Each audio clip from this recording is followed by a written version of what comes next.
Le danger se situe en zone A. Réponse A. B. Réponse B. C. Réponse C. D. Réponse D.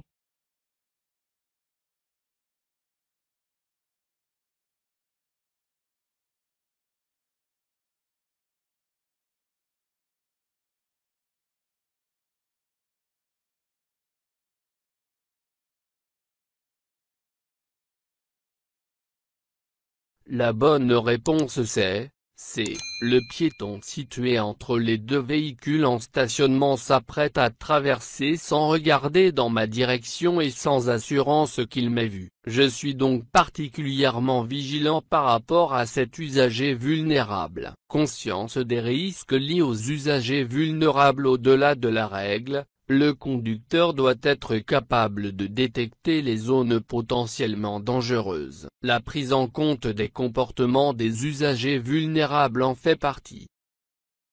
Ce panneau met fin aux précédentes limitations de vitesse. Réponse A. À l'interdiction de dépasser. Réponse B. À l'interdiction de stationner. Réponse C.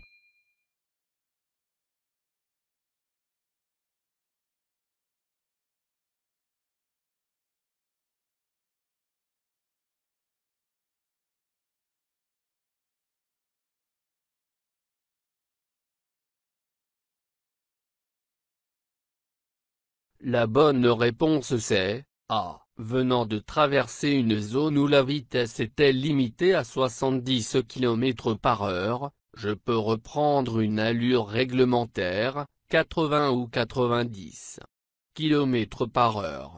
Selon mon statut de jeune conducteur ou non, en fonction des conditions de circulation. Après ce panneau, connaissance de la réglementation, la nouvelle banque de questions de l'examen du code de la route s'attache à moderniser la forme des questions, y compris sur des thématiques qui préexistaient dans la banque de questions précédente. Ici, le visuel met le candidat en situation réelle de conduite, plutôt que le confronter, comme c'était le cas auparavant, au seul panneau et à la connaissance de sa signification. En effet, si la banque de questions est nouvelle, le code de la route est inchangé.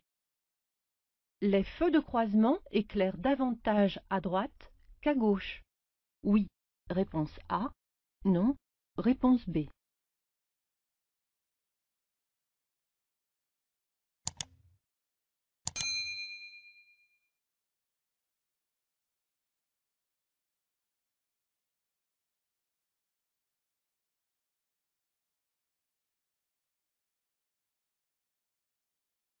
La bonne réponse c'est A. Le faisceau des feux de croisement est asymétrique. Il éclaire en effet davantage le côté droit de la chaussée où est implantée la signalisation verticale et où peuvent éventuellement se trouver des piétons. Ce réglage est normal et permet de ne pas éblouir les automobilistes venant en sens inverse. Je ne dois pas modifier ce réglage. Je dois, en revanche, régler la hauteur de mes feux lorsque mon véhicule est chargé pour ne pas éblouir les autres usagers. Ce réglage se fait généralement depuis le poste de conduite. Conscience des risques liés à la conduite de nuit. La circulation de nuit nécessite un véhicule disposant de feux lui permettant de voir et d'être vu. Le réglage des feux répond à des normes précises, distance d'éclairage, luminosité, et ne doit pas être modifié. Je surveille particulièrement la zone A. Réponse A. La zone B. Réponse B. Je place mon pied devant le frein. Oui. Réponse C. Non. Réponse D.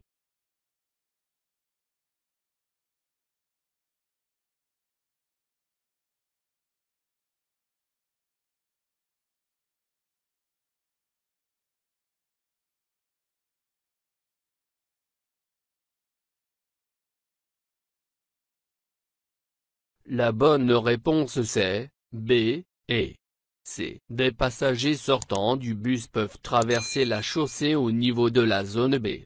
En plaçant mon pied devant le frein, je réduis mon temps de réaction si je dois m'arrêter pour laisser passer un piéton. Conscience des risques liés aux usagers vulnérables. Au-delà de la règle, le conducteur doit être capable de détecter les zones potentiellement dangereuses. La prise en compte des comportements des usagers vulnérables en fait partie. Mon véhicule est équipé de l'appel d'urgence, e-call. Il est géolocalisé? Oui. Réponse A. Non. Réponse B. Les secours sont automatiquement appelés en cas d'accident. Oui. Réponse C. Non. Réponse D.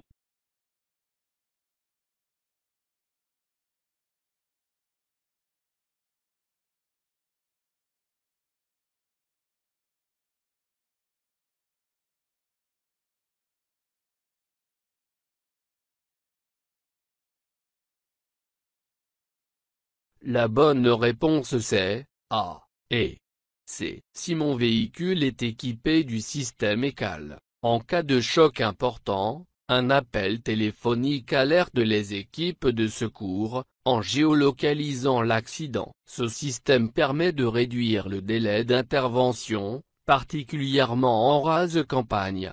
Sans témoin. Nouvelles technologies. Les conducteurs doivent connaître les nouvelles technologies qui équipent les véhicules afin de les utiliser correctement si besoin. On estime que 2% des véhicules circulant en France sont déjà équipés de l'ECAL. À partir du printemps 2018, les nouveaux véhicules seront obligatoirement équipés de ce dispositif qui vise à réduire le temps d'intervention des secours.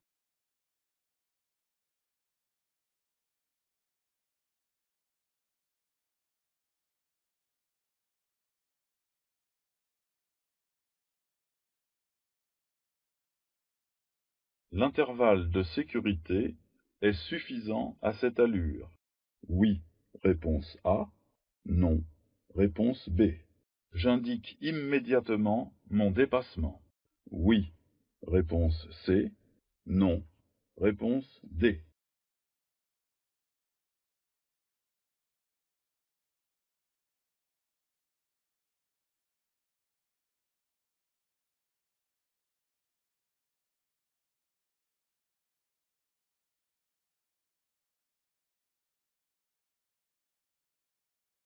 La bonne réponse c'est B et D. La distance de sécurité minimale à respecter doit être équivalente à la distance parcourue en 2 secondes, soit le double du temps de réaction moyen. Je ne peux pas signaler une manœuvre de dépassement immédiatement, car je vois un véhicule sur le point de me dépasser dans le rétroviseur. Capacité de perception, d'évaluation et de décision. Le conducteur doit être capable d'évaluer les distances de sécurité, d'anticiper ses dépassements. Pour cela, il doit vérifier régulièrement son environnement. L'avertissement doit intervenir au bon moment pour ne pas créer une gêne ou surprise qui pourrait provoquer une réaction inadaptée des autres conducteurs. Ici, le format vidéo permet de bien évaluer la différence de vitesse avec le poids lourd et le véhicule qui nous dépasse.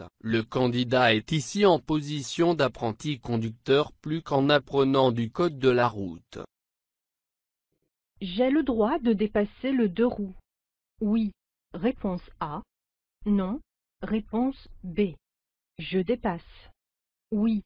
Réponse C. Non. Réponse D.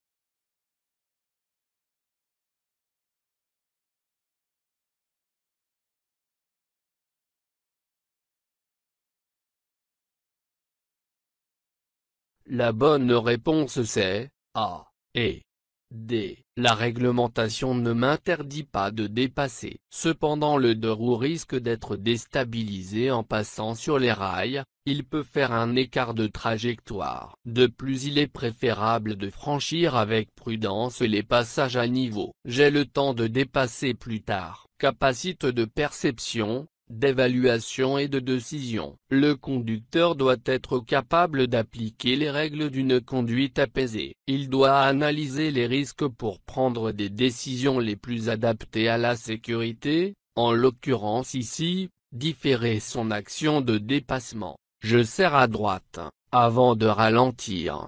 Réponse A. Après avoir ralenti. Réponse B.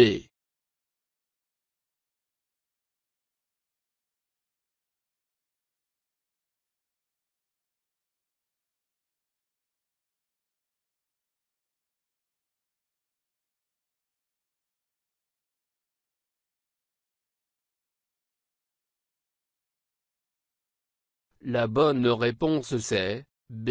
Le ralentissement permet de maîtriser la trajectoire. Alors pour la capacité de perception et d'évaluation, le conducteur doit être capable d'adapter l'allure de son véhicule avant de serrer à droite, et éventuellement s'arrêter, en empiétant éventuellement, sur l'accotement dont il ne connaît pas la nature afin de garantir la sécurité pendant le croisement. Si le conducteur serre à droite avant de ralentir, il prend le risque de perdre le contrôle de son véhicule. Conducteur du véhicule blanc, oui réponse A. Non réponse B.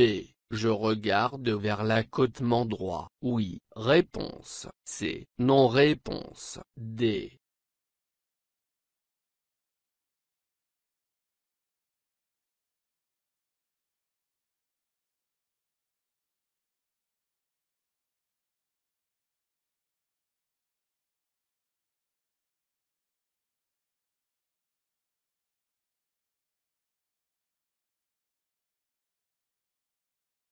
La bonne réponse c'est A et C. Dans mes déplacements de nuit, je dois être attentif à la route tout en respectant les autres usagers. J'aperçois les feux d'un véhicule circulant en face, donc je maintiens mes feux de croisement pour ne pas éblouir le conducteur et je porte mon regard vers l'accotement droit pour ne pas être ébloui. Conscience des risques liés à la conduite de nuit, le conducteur doit connaître la règle d'utilisation des feux, notamment lors des croisements, et doit aussi être conscient des risques liés à la conduite de nuit. Le marquage au sol m'aide à évaluer l'espace de sécurité. Oui réponse A. Non réponse B. Je suis à plus de 2 secondes du véhicule devant moi. Oui réponse C. Non réponse D.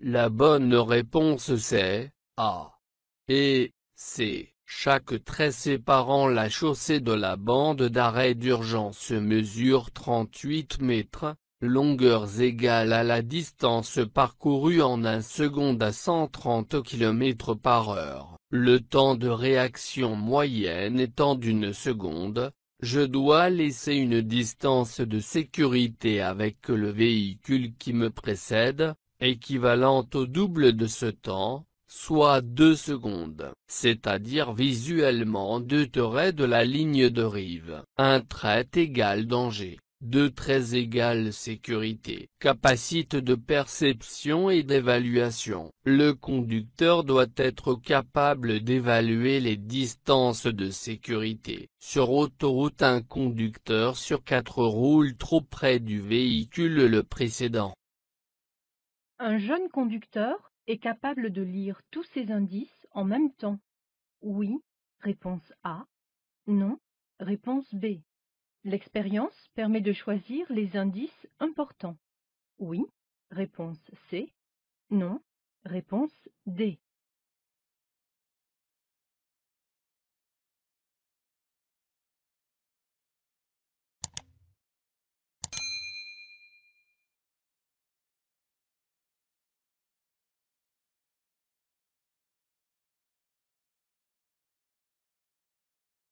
La bonne réponse c'est B et C.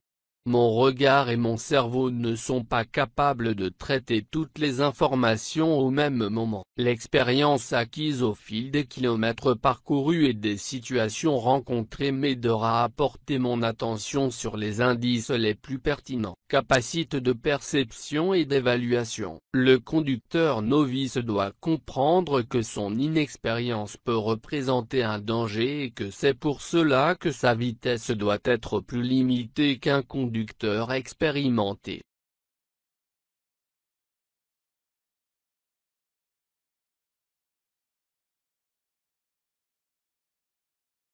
Malgré la faible vitesse, je continue à regarder autour de moi. Oui, réponse A. Non, réponse B. Je reste serré à droite dans ma voie. Oui, réponse C. Non, réponse D.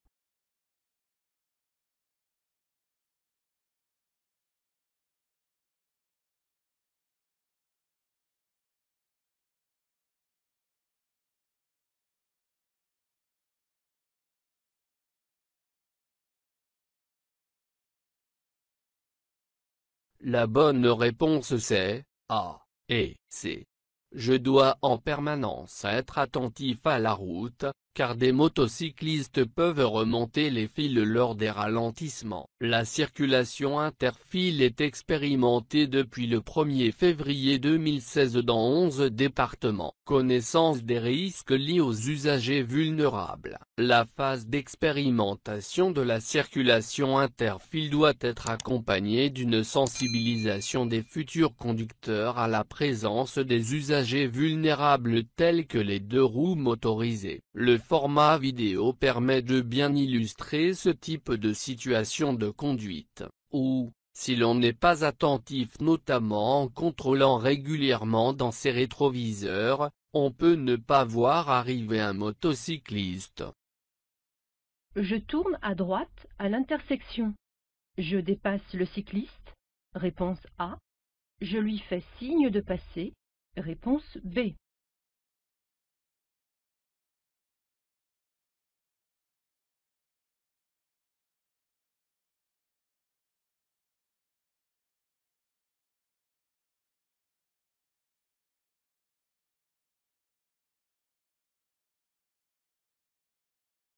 La bonne réponse c'est B.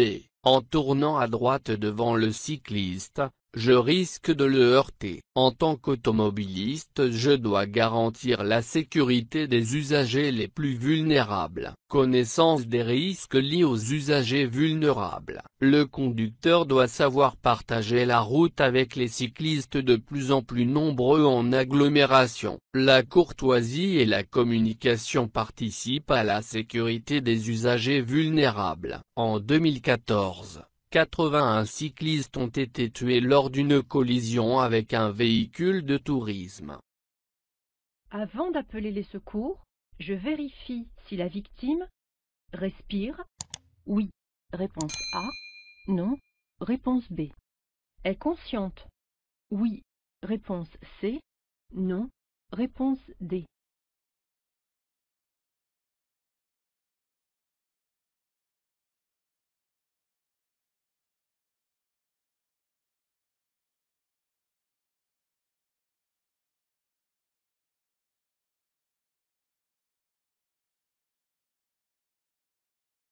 La bonne réponse c'est A et C. L'ordre d'action en cas d'un accident est protéger, alerter puis secourir. Dans la phase d'alerte, je dois donner des informations précises sur l'état de la victime aux équipes de secours afin de leur permettre d'intervenir le plus efficacement possible. Geste de premier secours. Dans le sens de l'application de la loi n° 2015-294 du 17 mars 2015 visant à introduire une formation pratique aux gestes de premier secours dans la préparation du permis de conduire. Ces compétences sont évaluées à l'occasion de l'épreuve théorique générale. L'efficacité des secours est liée à la qualité des informations qui leur sont transmises.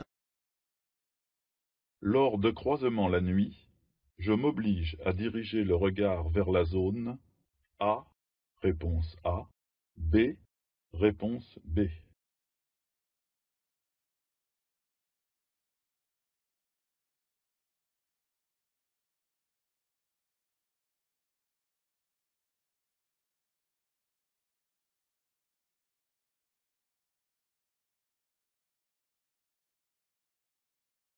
La bonne réponse c'est B.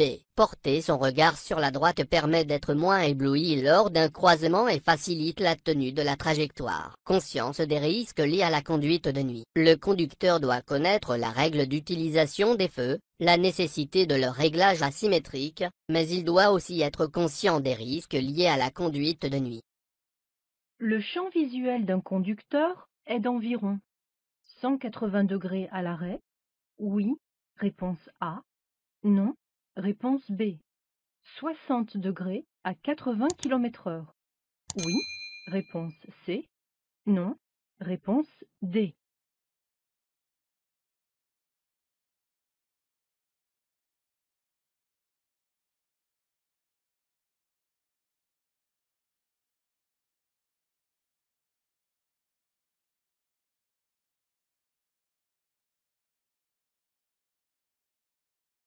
La bonne réponse c'est A et C. Plus je circule vite, plus ma vision est en tunnel. Il faut donc en permanence balayer du regard mon environnement et contrôler régulièrement les rétroviseurs pour anticiper les événements, par exemple l'arrivée d'un motocycliste peu visible. Capacité de perception, d'évaluation et de décision. Le conducteur doit avoir connaissance des limites de perception visuelle pour adopter les attitudes nécessaires à une conduite sûre. L'indice le plus important est le marquage au sol, réponse A. Le regard du conducteur, réponse B.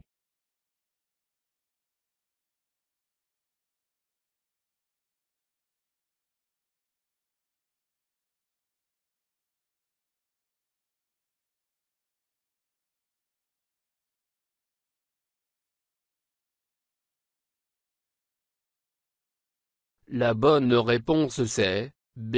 Je dois vérifier que le conducteur m'a vu. Au-delà de la règle, je dois m'assurer que je suis visible et je dois anticiper le comportement des autres conducteurs. Conscience des risques franchissant les intersections. Les accidents en intersection et les refus de priorité sont principalement dus à la non-perception des autres usagers. Pour réduire ma consommation, je retire le pied de l'accélérateur. Oui, réponse A. Non, réponse B. Je rétrograde jusqu'en deuxième. Oui, réponse C. Non, réponse D.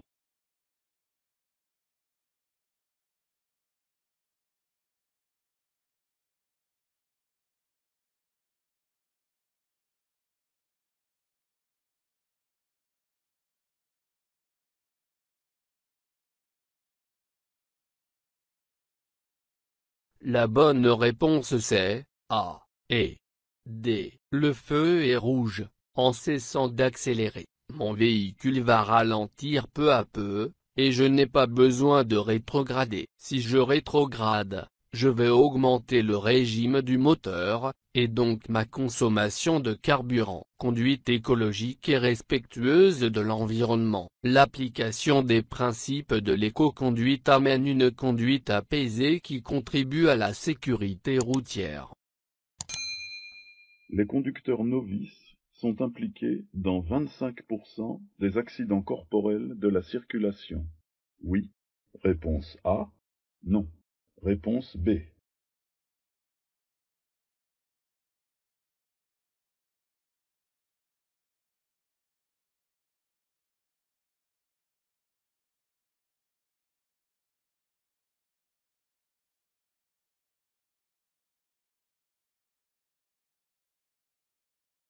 La bonne réponse c'est A. Mon permis de conduire obtenu, Je dois être particulièrement vigilant aux situations nouvelles que je vais rencontrer et qui vont enrichir mon expérience. Les vitesses spécifiques jeunes conducteurs me permettent d'anticiper et d'adopter le bon comportement. En 2014, 316 conducteurs novices sont décédés sur les routes. Capacité de perception et d'évaluation. Le conducteur novice doit comprendre que son inexpérience peut représenter un danger. Je circule en feu. De croisement? Oui. Réponse A. Non. Réponse B.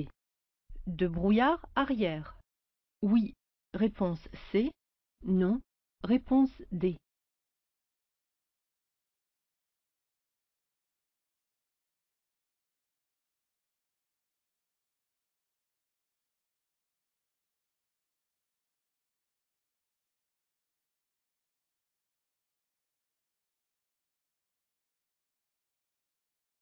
La bonne réponse c'est A et C. La visibilité est réduite. Pour circuler en toute sécurité, j'allume obligatoirement mes feux de croisement et de brouillard arrière. Connaissance de la réglementation. La nouvelle banque de questions de l'examen du code de la route s'attache à moderniser la forme des questions, y compris sur des thématiques qui préexistaient dans la banque de questions précédente. Ici, le visuel met le candidat en situation réelle de conduite qui doit agir et mettre en application la règle pour se déplacer en toute sécurité dans ces conditions climatiques. En effet, si la banque de questions est nouvelle, le code de la route est inchangé.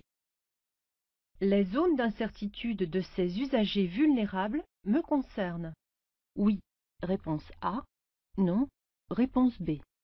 Je m'arrête. Oui. Réponse C. Non. Réponse D.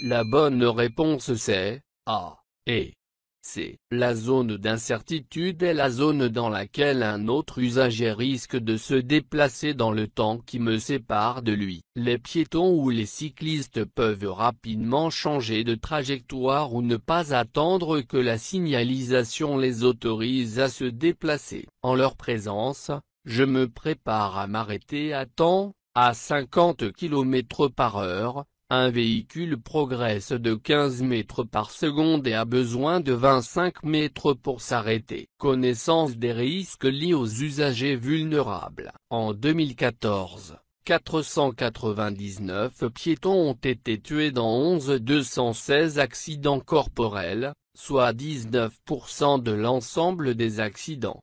4438 accidents corporels ont impliqué un cycliste, soit 7,6% de l'ensemble des accidents. 159 cyclistes ont été tués dans ces accidents. Sur un véhicule à boîte automatique, j'appuie sur le frein pour retirer la position. P. Parc. Oui. Réponse A. Non. Réponse B.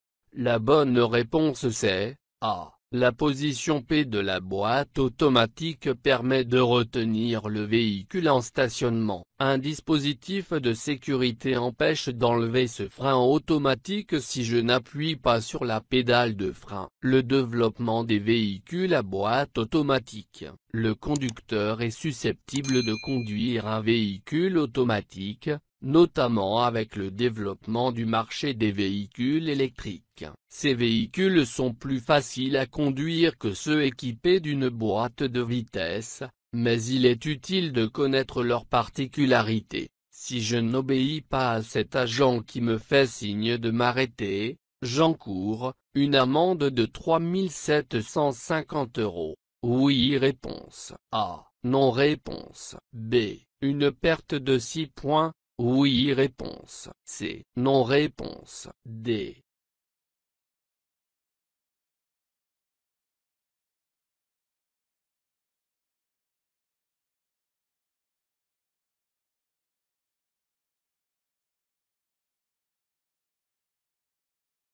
La bonne réponse c'est A et C. Si je ne m'arrête pas, il s'agit d'un refus d'obtempérer. L'amende maximale est de 3 750 € et je risque un retrait de 6 points sur mon permis de conduire. J'encours même une peine d'emprisonnement de 3 mois. Sensibilisation aux conséquences des infractions au code de la route. Un conducteur novice n'a que 6 points sur son permis de conduire. Il doit savoir qu'une seule infraction peut amener l'invalidation de son permis. Les forces de l'ordre interviennent sur l'espace public à des fins de prévention des accidents. Un pneu sous-gonflé, adhère au moins à la route.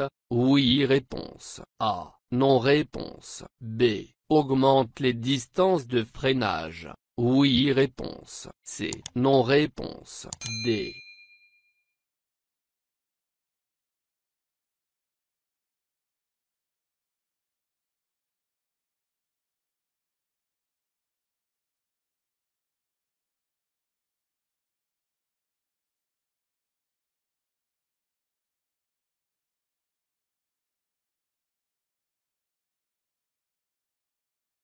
La bonne réponse c'est A et C. L'état des pneumatiques influe directement sur les réactions de mon véhicule. Je m'assure de leur bon état et de leur gonflage selon les normes préconisées par le constructeur. Connaître les principaux organes du véhicule. Assurant la liaison au sol du véhicule, les pneus sont des éléments essentiels à la sécurité dont dépendent la tenue de route et le freinage. Le sous-gonflage des pneus entraîne un risque d'éclatement, une usure anormale, une surconsommation de carburant et augmente les distances de freinage. Ce cadran indique la vitesse du moteur. Oui. Réponse A. Non. Réponse B.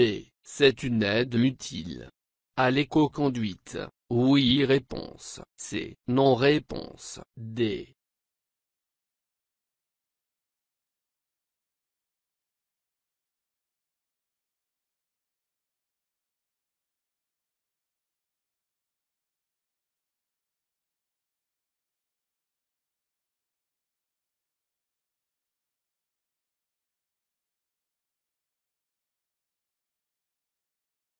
La bonne réponse c'est A et C. Le compte-tours est un élément du tableau de bord qui m'indique la vitesse de rotation du moteur et m'aide à choisir le bon rapport de vitesse pour une conduite souple et économique. Connaître les principaux équipements du véhicule. La surveillance du compte-tours permet d'utiliser le moteur dans les plages de fonctionnement les moins énergivores. Pour économiser du carburant, il est conseillé de passer la vitesse supérieure au régime maximal de 2000 tours par minute pour un moteur diesel et de 2500 tours par minute pour un moteur essence. La zone rouge matérialisée sur le cadran ne doit pas être sollicitée au risque d'endommager gravement le moteur.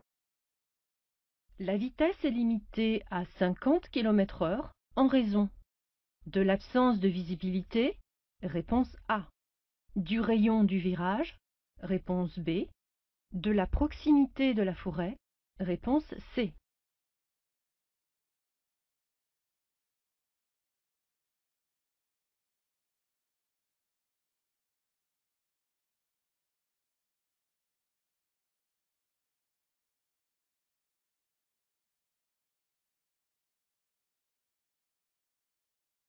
La bonne réponse c'est A et B. La signalisation m'indique une vitesse limitée sur une certaine distance. J'adapte mon allure pour tenir compte du virage et de la faible visibilité à sa sortie. Capacité de perception, d'évaluation et de décision. Le conducteur doit connaître non seulement la règle, mais comprendre ce qui la justifie. En l'occurrence ici, adapter son allure pour tenir compte du rayon du virage, lutter contre la force centrifuge, et de l'absence de visibilité en sortie de virage.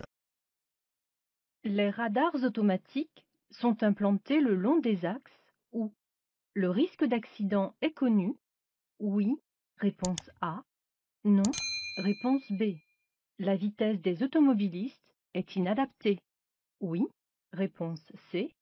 Non, réponse D.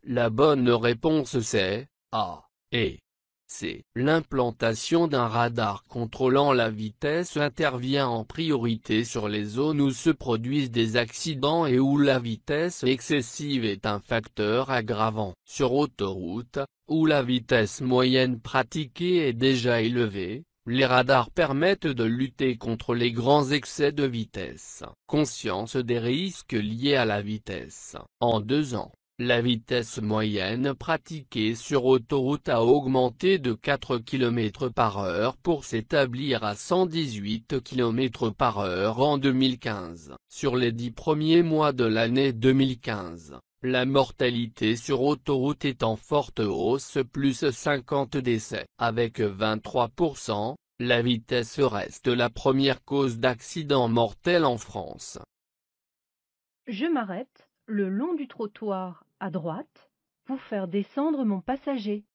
Oui, réponse A. Non, réponse B.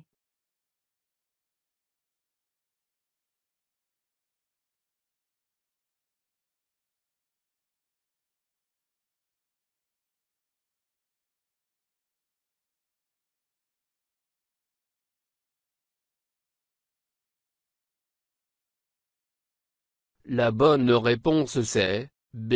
Sur cette voie, je longe une piste cyclable. Si je m'arrête le long du trottoir pour faire descendre mon passager, j'obligerai un cycliste qui arriverait derrière moi à quitter sa voie réservée au risque de se faire heurter par un autre véhicule. Je cherche donc un autre endroit mieux adapté à la dépose de passagers. Connaissance de la règle est prise en compte des usagers vulnérables. L'arrêt et le stationnement sont réglementés. En dehors des emplacements prévus à cet effet, il est interdit de s'arrêter ou de stationner dans les voies réservées telles que pistes cyclables, couloirs de bus, emplacements réservés aux taxis.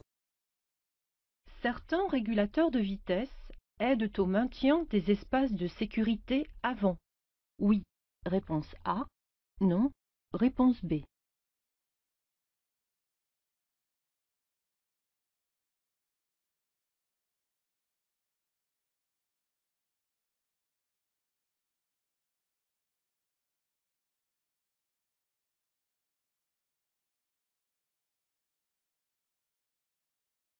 La bonne réponse c'est A. Si mon régulateur est équipé de cette fonctionnalité. Aide au maintien des distances de sécurité, en le réglant à 90 km/h, le système va contrôler automatiquement la distance qui me sépare du véhicule qui me précède et ralentir automatiquement si besoin. La nouvelle technologie, en s'appuyant sur les informations fournies par un capteur radar, le système enregistre la situation devant le véhicule. Si le conducteur se rapproche du véhicule qui le précède, le système ralentit légèrement pour maintenir la distance minimum par rapport au véhicule qui précède. L'aide au freinage d'urgence est obligatoirement liée à la présence d'un système d'anti-blocage de roue. Oui réponse A. Non réponse B.